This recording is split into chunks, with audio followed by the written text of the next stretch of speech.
ನೀವು ತಮ್ಮ ದೀಪದ ಸಂಭಾಲನೆಯನ್ನು ತಾವೇ ಮಾಡಿಕೊಳ್ಳಬೇಕಾಗಿದೆ. ಬಿರುಗಾಳಿಗಳಿಂದ ಪಾರಾಗಲು ಜ್ಞಾನಯೋಗದ ಎಣ್ಣೆಯು ಅವಶ್ಯವಾಗಿ ಬೇಕು. ಅಂತರ್ಮುಖಿ ಅರ್ಥಾತ್ ಮೌನವಾಗಿದ್ದು ತಂದೆಯನ್ನು ನೆನಪು ಮಾಡುವ ಪುರುಷಾರ್ಥವು ಗುಪ್ತ ತಂದೆಯಿಂದ ಗುಪ್ತ ಆಸ್ತಿಯನ್ನು ಕೊಡಿಸುತ್ತದೆ. ನೆನಪಿನ ಜೊತೆಗೆ ಜ್ಞಾನ ಯೋಗದ ಸೇವೆಯನ್ನು ಮಾಡಬೇಕಾಗಿದೆ. ಒಂದು ವೇಳೆ ಮಾಡಲು ಆಗದಿದ್ದರೆ ಕರ್ಮಣ ಸೇವೆ ಮಾಡಿ ಅನ್ಯರಿಗೆ ಸುಖ ಕೊಡುತ್ತೀರೆಂದರೆ ಆಶೀರ್ವಾದವು ಸಿಗುವುದು. ನೆನಪಿನಲ್ಲಿರುತ್ತಾ ಶರೀರ ಬಿಟ್ಟರೆ ಬಹಳ ಒಳ್ಳೆಯದು. ಈಗ ಯಾರಾದರೂ ಶರೀರ ಬಿಡುತ್ತಾರೆಂದರೆ ಸಂಸ್ಕಾರಗಳನುಸಾರ ಮತ್ತೆ ಇಲ್ಲಿಯೇ ಬಂದು ಜನ್ಮವನ್ನು ತೆಗೆದುಕೊಳ್ಳುತ್ತಾರೆ. ನೀವು ಸಾಯುವುದಕ್ಕಾಗಿ ತಯಾರಿ ಮಾಡಿಕೊಳ್ಳುತ್ತಿದ್ದೀರಿ ಹಾಗೂ ಪುರುಷಾರ್ಥ ಮಾಡಿ ತಮ್ಮ ಜ್ಯೋತಿಯನ್ನು ತಾವೇ ಬೆಳಗಿಸಿಕೊಳ್ಳುತ್ತಿದ್ದೀರಿ. ಗೀತೆಯನ್ನು ಕೇಳಿದಾಗ ಪ್ರತಿಯೊಬ್ಬರೂ ತಮ್ಮ ಮೇಲೆ ತಾವೇ ವಿಚಾರ ಸಾಗರ ಮಂಥನ ಮಾಡಬೇಕಾಗಿದೆ. ಪ್ರಿಯತಮನು ಪ್ರಿಯತಮೆಯರನ್ನು ಹಿಂತಿರುಗಿ ಕರೆದುಕೊಂಡು ಹೋಗುತ್ತಾರೆಂದ ಮೇಲೆ ಅವರನ್ನು ನೆನಪು ಮಾಡಬೇಕಾಗಿದೆ.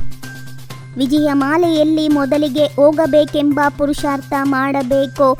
ಮಾಯಾ ಬೆಕ್ಕು ಬಿರುಗಾಳಿಗಳನ್ನು ತಂದು ದೀಪವು ನಂದಿಸಿ ವಿಕರ್ಮ ಮಾಡಿಸುವಂತಾಗಬಾರದು.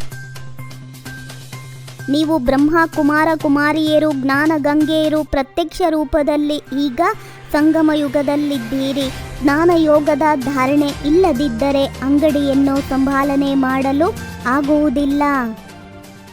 ನಾವು ಈ ಯಜ್ಞದಿಂದ ಮನುಷ್ಯರಿಂದ ದೇವತೆಗಳಾಗುತ್ತಿದ್ದೇವೆ ಎಂದು ಹೇಳುವಂತಹ ಯಜ್ಞವು ಮತ್ಯಾವುದೂ ಇರುವುದಿಲ್ಲ. ಇದಕ್ಕೆ ರುದ್ರ ಜ್ಞಾನ ಯಜ್ಞ ಅಥವಾ ಪಾಠಶಾಲೆ ಎಂದು ಕರೆಯಲಾಗುತ್ತದೆ. ಈ ಸಮಯದಲ್ಲಿ ತಂದೆಯ ಮತದಿಂದ ನಾವು ಸ್ವರ್ಗದ ಸ್ಥಾಪನೆ ಮಾಡುತ್ತಿದ್ದೇವೆ. ಯಾರು ಸ್ಥಾಪನೆ ಮಾಡುವರೋ ಅವರೇ ಮಾಲೀಕರಾಗುತ್ತಾರೆ. ತಂದೆ ಜ್ಞಾನಸಾಗರ ಅವಿನಾಶಿ ಜ್ಞಾನ ರತ್ನಗಳ ನಿರಾಕಾರಿ ಗಣಿಯಾಗಿದ್ದಾರೆ. ಈ ರತ್ನಗಳಿಂದ ನಮ್ಮ ಜೋಳಿಗೆಯನ್ನು ತುಂಬುತ್ತಾರೆ. ಅಂದಾಗ ನೀವು ಮಕ್ಕಳಿಗೆ ಖುಷಿಯಾಗಬೇಕು. ಪ್ರತಿಯೊಬ್ಬರಿಗೆ ನಶೆಯೂ ಇರಬೇಕು. ಜ್ಞಾನದಿಂದ ರತ್ನಗಳು ಸಿಗುತ್ತದೆ. ಯೋಗದಿಂದ ನಾವು ಸದಾ ಆರೋಗ್ಯವಂತರಾಗುತ್ತೇವೆ. ನಾವು ಭಾರತವನ್ನು ಸ್ವರ್ಗವನ್ನಾಗಿ ಮಾಡುತ್ತಿದ್ದೇವೆ.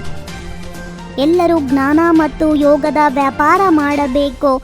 ಶಾಂತಿಧಾಮ ಮತ್ತು ಸುಖಧಾಮ ಇಷ್ಟೇ ಬುದ್ಧಿಯಲ್ಲಿ ನೆನಪು ಮಾಡಬೇಕಾಗಿದೆ. ಮೌನವಾಗಿದ್ದು ನೆನಪು ಮಾಡಬೇಕಾಗಿದೆ. ಮಕ್ಕಳೇ, ಮಮತ್ವವನ್ನಿಟ್ಟುಕೊಳ್ಳಬೇಡಿ. ಏನನ್ನೂ ತನ್ನದೆಂದು ತಿಳಿಯಬೇಡಿ. ಹೆಜ್ಜೆ ಹೆಜ್ಜೆಯಲ್ಲಿ ತಂದೆಯನ್ನು ಯುಕ್ತಿಯನ್ನು ಕೇಳಬೇಕಾಗುತ್ತದೆ. ಮಾಯೆಯು ಇಷ್ಟು ಶಕ್ತಿಶಾಲಿಯಾಗಿದೆ. ನಂಬರ್ ವಾರ್ ಪುರುಷಾರ್ಥದನುಸಾರ ಭಾಗ್ಯದ ನಕ್ಷತ್ರಗಳಾಗಿದ್ದೀರಿ. ನಿಮಗೆ ತಂದೆಯ ಆಸ್ತಿಯು ಸಿಗುತ್ತದೆ. ಈ ಗಣಿಯು ಬಹಳ ಶಕ್ತಿಶಾಲಿಯಾಗಿದೆ ಮತ್ತು ಇದು ಒಮ್ಮೆ ಮಾತ್ರವೇ ಸಿಗುತ್ತದೆ. ತಂದೆಯೂ ಸಹ ರೂಪಬಸಂತರಾಗಿದ್ದಾರೆ. ಆದರೆ ನಿರಾಕಾರನಾದ್ದರಿಂದ ಮಾತನಾಡಲು ಸಾಧ್ಯವಿಲ್ಲ. ಆದುದರಿಂದ ಶರೀರವನ್ನು ತೆಗೆದುಕೊಂಡಿದ್ದಾರೆ.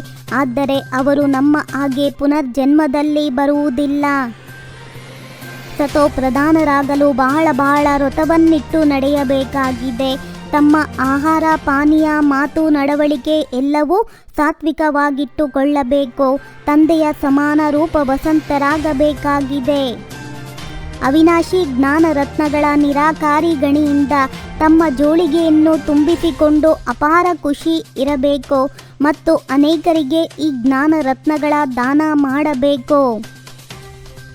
ನಷ್ಟ ಮೋಹ ಆಗಿ ದುಃಖ ಅಶಾಂತಿಯ ಹೆಸರು ಗುರುತನ್ನು ಸಮಾಪ್ತಿ ಮಾಡುವಂತಹ ಸ್ಮೃತಿ ಸ್ವರೂಪ ಭವ. ಏಕರಸ ಸ್ಥಿತಿಯ ಅರ್ಥವಾಗಿದೆ. ಒಬ್ಬರ ಮೂಲಕ ಸರ್ವ ಸಂಬಂಧ ಸರ್ವ ಪ್ರಾಪ್ತಿಗಳ ರಸದ ಅನುಭವ ಮಾಡುವುದು. ಅವರು ಸಹಜವಾಗಿ ನಷ್ಟ ಮೋಹ ಆಗಿ ಬಿಡುವರು. ಕ್ಷಮಾಶೀಲರು ಅವರೇ ಆಗಿದ್ದಾರೆ. ಯಾರು ದಯಾಹೃದಯಿಯಾಗಿ ಸರ್ವರಿಗೆ ಆಶೀರ್ವಾದವನ್ನು ಕೊಡುತ್ತಿರುತ್ತಾರೆ.